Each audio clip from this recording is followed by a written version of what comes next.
प्रकारे मोदी सरकारने आपल्याला कॉक्रोच समजला आहे, झुरळ समजला आहे देशातल्या तरुणांना।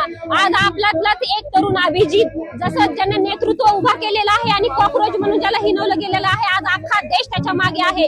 आणि ह्या पद्धतीने जसं मोदींनी ईडी असेल वेगवेगळ्या यंत्रणांच्या माध्यमातून विरोधक संपवायचा प्रयत्न केला, परंतु एका तरुणाने धाडस दाखवलं आणि आज तो तरुण अमेरिकेमधून पुण्यामध्ये असेल दिल्लीमध्ये असून येऊन इथं आंदोलन करत आहे आणि प्रचंड मोठ्या प्रमाणात गर्दी इथं जमा झालेली बघतात। ही गर्दी नसून ही स्वतःहून आलेली लोक आहेत, जी मनापासून आलेली लोक आहेत, जे मोदी सरकारने नीट पेपर असेल, संरक्षण असेल, महिलांचं युतींचं ज्या प्रकारे सगळा कारभार चालू आहे त्या विरोधात हा जो आहे आंदोलन, जन आंदोलन आणि मनातून लोकांनी केलेलं हे आंदोलन आहे।